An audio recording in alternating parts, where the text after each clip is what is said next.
So in this lecture, we're going to talk about the linear model. So first, let's define what we're doing here with regression. So what is regression? It's an analysis that quantifies how the average of one variable systematically varies according to levels of another variable. So we'll get into a little more detail about what that means, but there are different types of regression, and what we're learning in this class is called ordinary least squares regression or linear regression. And we call it linear regression because it's based on the linear model. So there's two big ideas that I want to talk about in this lecture. First, the idea of the linear model. It is an equation about the relationship between actual values and some model. The second big idea is that we're trying to make our model fit the data better. So we want that actual values and the model to be as close together as possible, but not just in any general way. Our better models are going to minimize the average individual error, just not the complete total error. And I'll get more into what that means a bit later. But first, let's talk about this model idea. So models are representations of the real world, right? And the goal of doing statistics is to be able to get some findings, summarize them, and make predictions from them. In order to do that, we have to create a model. So the model can be a guess, but it's always better if it's based on the data that we actually collected. So we create this model, but the real world is always going to be a little bit different from what we thought about in our model. Depending on where our model came from, it can fit our data better or worse. This is what we mean by model fit. How close is our design of the real world actually to the real world? So if you take this example of the bridge, right, you can see these images of the bridge. So let me turn on my laser pointer here. So over here is what the real world looks like, right? And so then we have three different models based on that real world data. In this first bridge down here, you can see that it has some characteristics that are similar to the real world, but it's not a very good fit. I mean, it doesn't have the same colors, it doesn't have the same type of suspension. This really isn't a good model. In the middle here, we have slightly better fit, right? It's got the same type of suspension up here, but it's not the same color, and then these ropes right here are not the same. But over here, we've got a model that's a really good fit because it matches our real world almost exactly. So a model is going to be a representation of the real world, and the goal is to get that model to fit the real world as best as possible. All right, so I talked about the linear model being an equation. Here are the equation that shows the relationship between the model and the actual value and the error. So our actual value is going to be equal to whatever our model is plus some error. And we can move this around and we can find out that error is just the difference between the actual value and the predicted value, or whatever was in our model. When we use statistical notation, we use the E for error, we use this Y for the actual value, and we use this Y hat for the predicted value. These little I's here indicate that we're just looking at every single value in our data. What is this predicted value over here? What is its actual value? And then what's the error? So this equation is going to tell you about that relationship between actual value, the model, and the error. And if we want to know how well our model fits the real world, then we can do that by looking at summarizing these errors, right? And a good way to do that is to take the average of them. All right, so here's an example with some kids. So I have a 2-year-old, so getting her to eat is always a fun adventure. So here are our 3 triplets, Evie, Ivy, and Abby. So we collected some data on them. Their mom is trying to get them to eat some chicken nuggets. So she wants to know how many are each kid going to eat for dinner. And she guesses that each kid is going to eat 6 chicken nuggets for dinner. So let's see how she did. All right, it's Thursday, the kids are gone to bed, and here's how many they ate. Evie ate 4, Ivy ate 7, and Abby ate 4 chicken nuggets. So mom was a little off on her chicken nugget count. So next week, she's gonna only cook 5 chicken nuggets for each of the kids. All right, so let's talk about why cooking 5 nuggets is better than cooking 6 nuggets per kid. Think about this intuitively for a second, right? It's really simple. You already know. 5 was a better guess because she wasted fewer nuggets. So let's look at this in terms of our linear model here. So we can calculate our error as the actual value, what each kid ate in terms of nuggets, minus the predicted value, what we thought they were going to eat. So for Evie, she actually ate 4. We thought she was going to eat 5. So her error term is -1. For Ivy, she actually ate 7. We thought she was going to eat 5, so she actually ate 2 more than we thought. And for Abby, she only ate 4. We thought she was going to eat 5, so we have 1 left over. Fortunately, what happened here is that Ivy ate Evie and Abby's extra nuggets. So we ended up with no nuggets wasted on our second night. Whew. But on the first night, when we cooked 6 nuggets for each kid, we ended up with 3 nuggets wasted. And how do we know that, right? So once again, we're taking how many nuggets did they actually eat, 4, right? From how many we cooked for them, 6 for each one. And this time, even though Ivy still ate her 7 nuggets, she couldn't eat the 2 extra that came from Evie and Abby, in addition to the 1 extra that she had. So we ended up wasting 3 total nuggets. All right. So what we see here is that when mom cooks 5 nuggets instead of 6 nuggets, she ends up wasting fewer nuggets. So her model became closer and a better fit to the real world of how many nuggets her daughters ate. All right, so here are some kids down the street, David, Dion, and Derek. So their mom also decides, hey, why don't I use the girls' mom's estimate and cook 5 nuggets for each of my kids? And here's what they ate. David ate 1 nugget, Dion ate 6 nuggets, and Derek ate 8 chicken nuggets. All right, so now I have a question for you. Why is 5 nuggets a better model for the girls than for the boys? Both families waste 0 nuggets. Take a look at this. If we compute the error for each family, we find for the girls, we know we already wasted 0 nuggets when we cooked each of them 5. When we cooked each of the boys 5 nuggets, we also only wasted no nuggets, right? Because Derek just vacuumed up everybody else's nuggets over here, right? So we actually have the total wastage in chicken nuggets to be 0 for both the girls' family and the boys' family. But I'm saying that for the girls, 5 is a better model than for the boys. Why might that be? So let's remember that in regression, models are representations of the real world. And we're looking for a model that makes each individual error as small as possible, not just a model that has the smallest overall error. The truth is, Dion, Derek, and I forgot their names, David, they don't like sharing their nuggets, right? They want to have their own plate and just the nuggets they're going to eat, and they don't have to want to be passing off the ones that they don't eat to their brothers, right? So they don't like sharing, and if you think about that as an error minimization, you can say we want each individual error to be as small as possible. So what's a way that we can summarize the individual errors, not just the total error?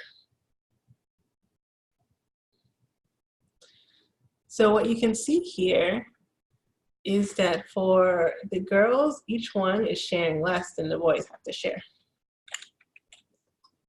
The total is going to be the same in each, but maybe if we wanted to summarize the individual errors, we could take the average. Usually when we're taking the average of a set of numbers, you take the total of the numbers, that's 0 in each of our cases, and then you divide by the number of values. But we kind of have a weird situation here. the total for both the girls and the boys is 0. And you can't really divide by 0 into 0, right? So we have to figure out another way to take the average. Over here, what I've done is just to put some notation to what we're trying to do here, right? If we take the average, we're summing up our errors and dividing by the number of values. And here's some statistical notation that indicates that. The sigma here means that we take the sum, and what we're summing up is our errors, right? Which we already saw over here, our error is actual value minus the predicted value. So this equation is just saying that we take the actual value minus predicted value for each kid, then we summarize it and divide by the total number of kids in. But the problem, as we saw, is that the total for each family is already 0. We can't divide into that. All right, so what's our solution? To avoid getting that 0 for the sum is that we can square each error before we add them up, right? So for the girls, we take our -1 times -1 equals 1. 2 times 2 equals 4. -1 times 1. -1 equals 1. And we do that for the boys' side. And then once we take the sum, we have a number that is greater than 0. All right, and here's the statistical notation for that. We say our sum of squared errors. So here's our error again, actual value minus predicted value. And then this time we're gonna square it, just multiply it by itself, add those all up, and divide by the number of values. So once we get to this sum of squared errors, you can actually see already that the boys are having to do more sharing than the girls, and that's what's causing the problem. All right, so when we divide our girls' total or squared errors by 3, we get 2. And when we divide our boys' total squared errors by 3, we get 8.67. So here's one number for each family that tells us how well, how much sharing they had to do, or how well the model of 5 nuggets fit for their family. So we're going to call this the mean of squared errors, or the mean squared error, right? Because what we're doing is we're taking each error, we're squaring it, and then we're taking the mean or the average of those. All right, so here's what we just did. We looked at how many squared nuggets on average each family is wasting by serving their triplets 5 nuggets. So why is this a meaningful value?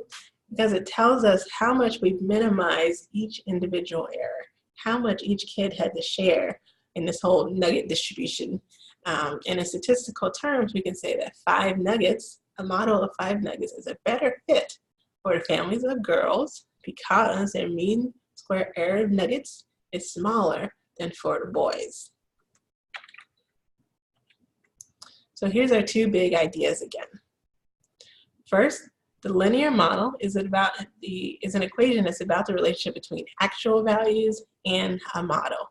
So what we saw is that if we have our model plus some error, that will give us the actual value. And another way to think about that is the total amount of error in our model is equal to how much the actual value subtracted from the predicted value, or the predicted value subtracted from the actual value.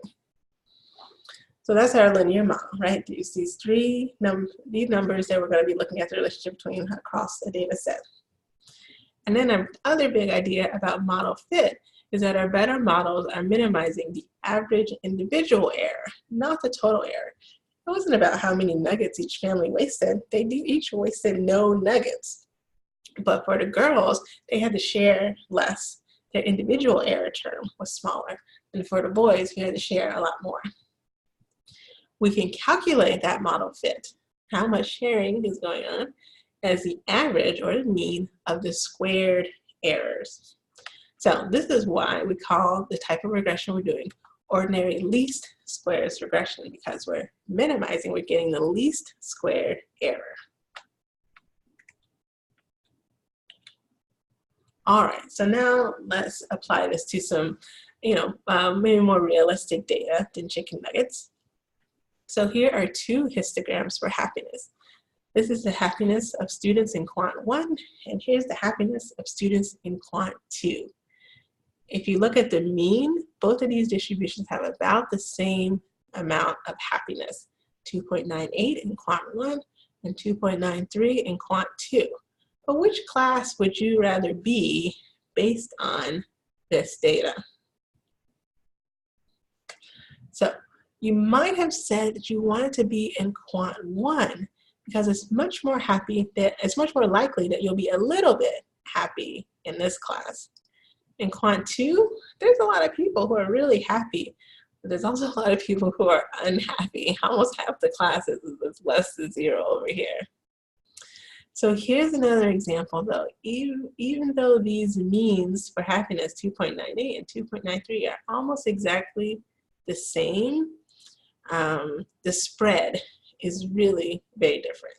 And if we looked at the individual error for these graphs, which group would be similar to the boys and which group would be similar to the girls? So their Quant 1 data is more like the girls because it has a smaller spread. So knowing that, which group do you think has a larger mean square error? All right, so our Quant 2 data is going to have a larger mean square error because the spread is larger.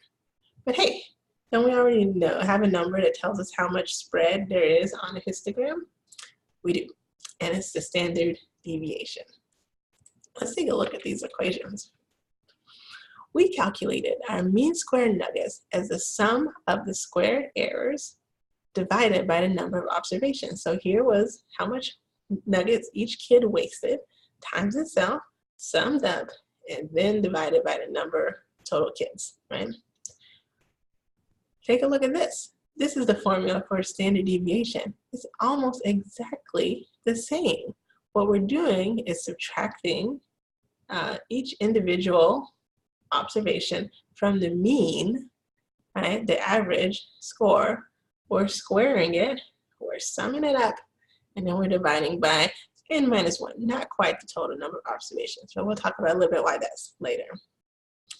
So you might remember from Quant 1 that the standard deviation is actually the square root of the variance. So if we take off the square root, we get the variance, and that's actually even more similar to our mean square error of nuggets. So essentially, the variance and the mean square error are the same thing. But what does this mean about the relationship between the standard deviation and the mean?